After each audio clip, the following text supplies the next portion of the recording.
El 20 de julio de 1221, una modesta piedra es colocada en la presencia del rey de Castilla, Fernando III, y el obispo de Burgos, Mauricio, para marcar el inicio de un nuevo edificio gótico.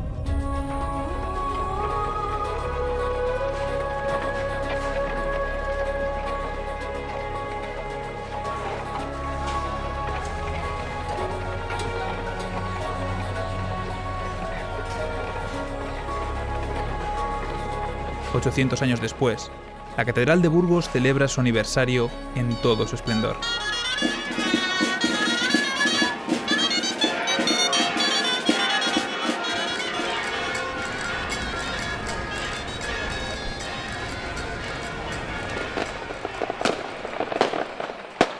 Ahora, observamos maravillados la grandeza y la belleza de este edificio, fruto de la inspiración religiosa y la unión de las artes y las ciencias.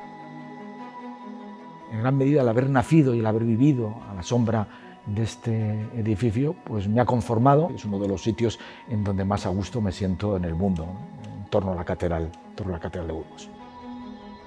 Yo soy burgalés y desde niño para mí la Catedral de Burgos ha sido un referente.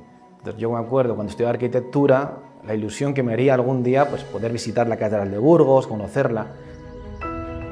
La catedral es una alabanza a Dios a través de un joyel donde están al máximo nivel de belleza la vidriera, la arquitectura, la escultura. Las catedrales comparten etimología con los catedráticos de universidad. Ambas palabras provienen de cátedra, la silla desde la que tanto el obispo como el profesor, cada uno en su ámbito, transmitían sus enseñanzas. Con ese mismo espíritu didáctico, vamos a explorar la arquitectura, la piedra, las matemáticas, la pintura, las vidrieras, la música, la tecnología moderna y la conservación, de la mano de investigadores y expertos,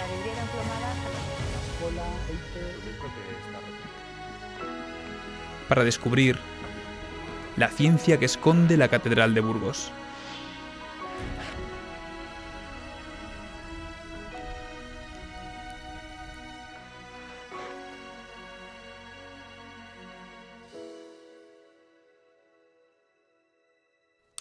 La arquitectura ha sido el gran libro del género humano. Y es tan verdad esto, que no solo los símbolos religiosos, sino todo el pensamiento humano tienen su página grabada en él y en su monumento. Víctor Hugo, Nuestra Señora de París. La Catedral de Burgos es inabarcable, tanto por sus innumerables obras de arte, como por las incontables historias que la rodean.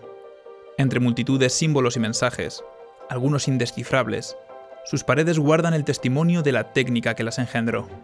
Es un edificio en el que la ciencia, la técnica y la religión se unieron en un proyecto común. José Matesanz es historiador del arte y profesor en la Universidad de Burgos. Ha desarrollado y publicado múltiples investigaciones en torno a la Catedral de Burgos. Científicamente hablando, los artistas que han intervenido en ella eran personas que tenían un conocimiento técnico muy relevante. Comprobamos cómo eran conocedores de las matemáticas, eran conocedores de ciencias físicas, químicas, y todo estaba aquí en función de lo que era la construcción de un edificio y de su enriquecimiento. René Payo es catedrático de Historia del Arte en la Universidad de Burgos. Ha investigado en profundidad la SEO de esta ciudad, publicando decenas de artículos y libros sobre ella. La Catedral de Burgos, como todas las catedrales, son hijas de su época y son hijas de los conocimientos de su época, articulados, como sabemos, en dos grandes ramas, ¿no? Las ramas más de las ciencias y las ramas más de las letras, el trivium y el quadrivium. En la Edad Media se distinguían las artes liberales y las artes mecánicas. Las artes liberales estaban asociadas al pensamiento, se dividían en el trivium, la gramática, la dialéctica y la retórica, y el quadrivium, la aritmética, la geometría, la astronomía y la música. Por otro lado, las artes mecánicas o artes vulgares eran las producidas de forma manual, como la arquitectura, la escultura, la pintura o las vidrieras. Y dentro de estas ramas científicas, por decirlo así, pues había algunas muy importantes, como la geometría, ¿no? Evidentemente también incipientes conocimientos de física. No hay fórmulas, pero es prueba-error, incipientes conocimientos de química también aplicados pues, al mundo de la pintura. Cómo se mezclan los materiales, cómo se producen los colores, cuál es la resistencia de los colores a lo largo del tiempo, de una forma evidentemente protocientífica, no científica en el sentido actual, sino de prueba-error, y en virtud de esa acumulación de pruebas y esa acumulación de conocimientos, pues ir actuando a posteriori. No es fácil responder a todas nuestras preguntas sobre el pasado. Para hallar las mejores respuestas, los historiadores acuden a las fuentes primarias, los documentos propios de cada época. Por suerte, la catedral cuenta con una memoria milenaria: su archivo.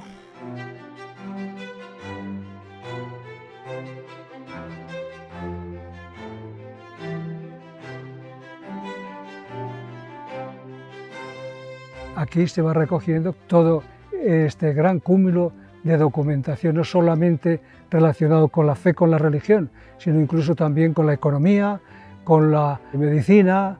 Incluso nosotros podemos perfectamente conocer cómo era la ciudad de Burgos.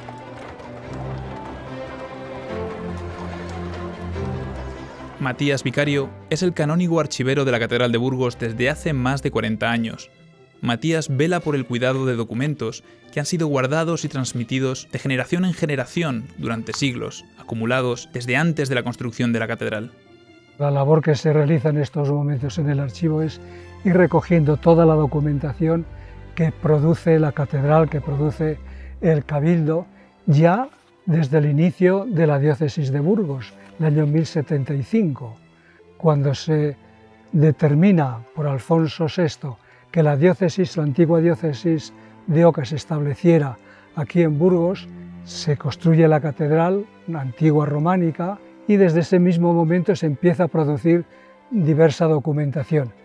Y en estos momentos eso es lo que el archivero pretende, conservar esta documentación y también ponerlo a disposición de los investigadores.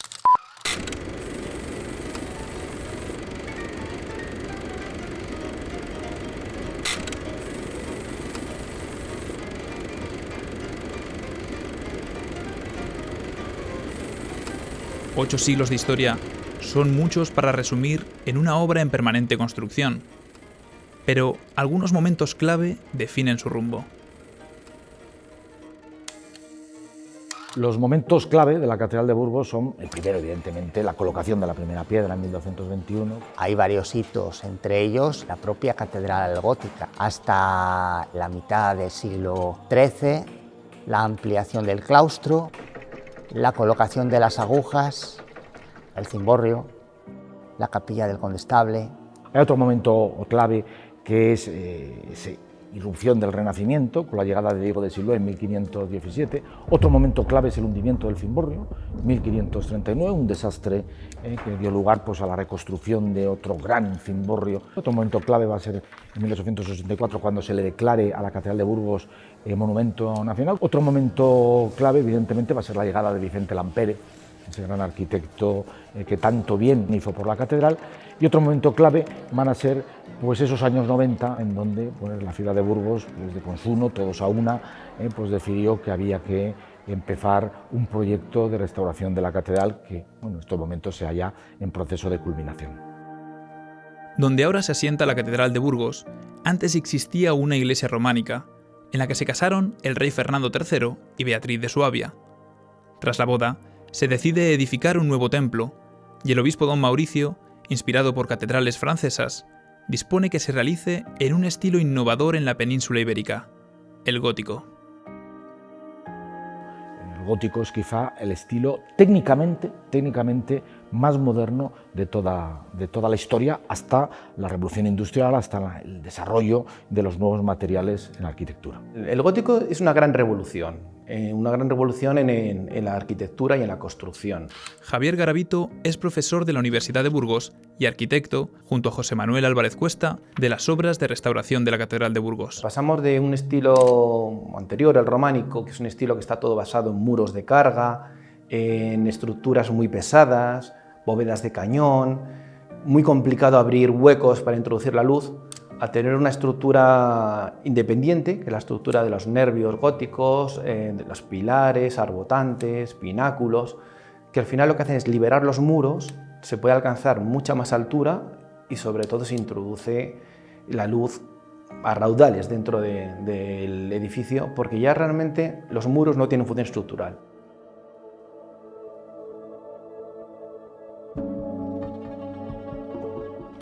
Durante el románico, se empleaban los arcos de medio punto, que generan unas fuerzas horizontales que los constructores debían contrarrestar, haciendo muros más gruesos. En el gótico, se pasa a emplear arcos apuntados u ojivales, que logran hacer que las fuerzas sean más verticales.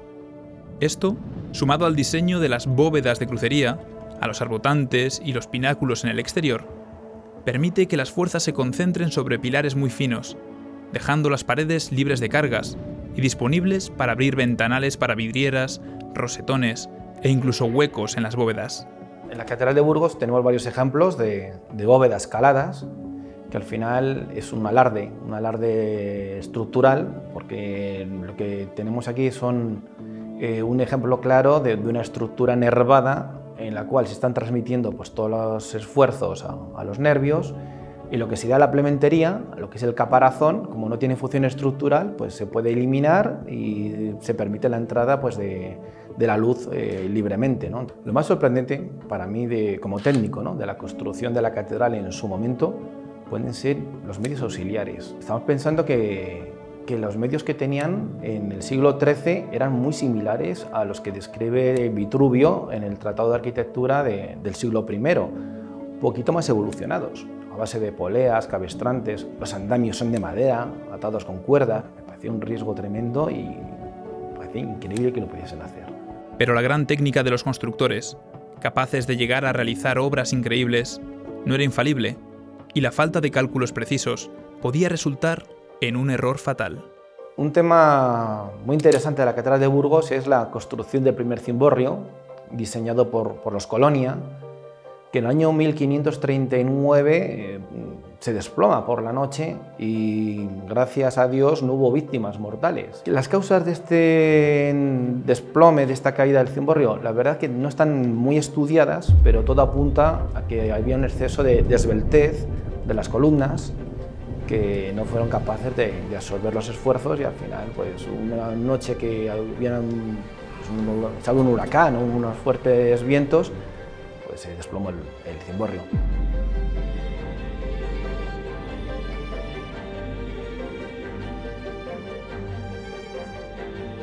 A la hora de volverlo a construir, lo que plantea Juan de Langres con Juan de Vallejo es ampliar el diámetro de las columnas. De hecho, si vamos a la catedral, vamos a ver que esas columnas son mucho más robustas que el resto de las columnas de la catedral.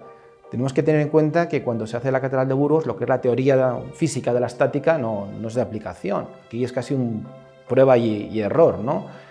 Era gente muy intuitiva, tenía un conocimiento empírico a base de pruebas, pero no tenía un conocimiento científico que pudiese demostrar con cálculos que lo que estaban planteando era científicamente eficiente.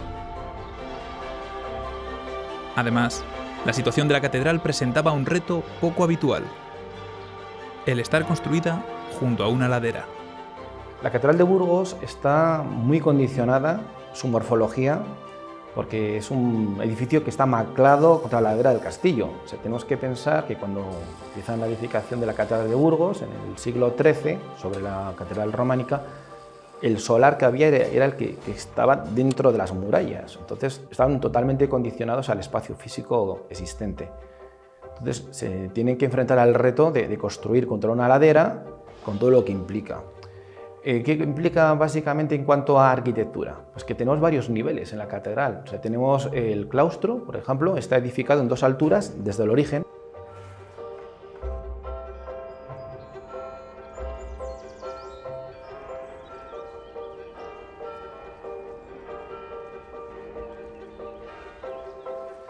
Otro reto, que la verdad que fue resuelto con brillantez por Diego de Siloé, es cómo se podía acceder a la calle Fernán González por la puerta de Coronería.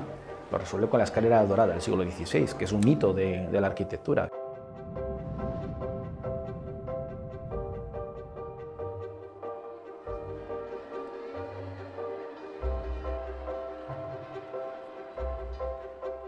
Y luego otro problema que presenta son el tema de las humedades. O sea, sabemos perfectamente que desde el castillo pues, hay numerosas venas de agua que chocan contra la catedral. Ya en el siglo XVIII se hizo una galería que recorre toda la calle Fernán González, una galería subterránea que es muy interesante para evitar esta entrada de agua. Esta galería, llamada Cámara Bufa o Tarjea, sirve para recoger las aguas de acuíferos y manantiales que llegan desde la montaña y redirigirlas hacia el río. El aire contenido en este corredor también ayuda a proteger a la catedral y su piedra de las humedades. Fundamentalmente la catedral que tenemos hoy es de raíz gótica, pero es una catedral que está vestida en diferentes momentos.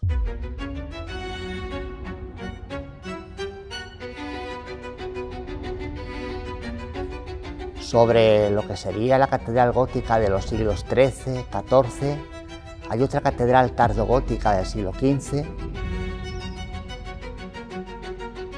el Renacimiento, el Barroco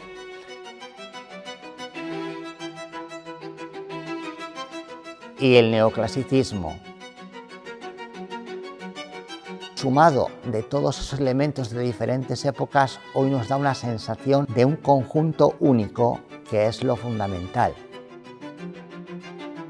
Al final es una amalgama de estilos, es una catedral gótica eminentemente, pero que ha sufrido transformaciones a lo largo del tiempo, que lo que han hecho ha sido enriquecerla.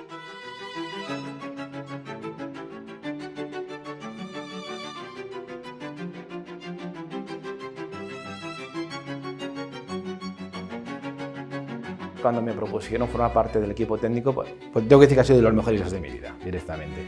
Porque es un orgullo poder trabajar en un monumento de esta envergadura, siendo de esta ciudad.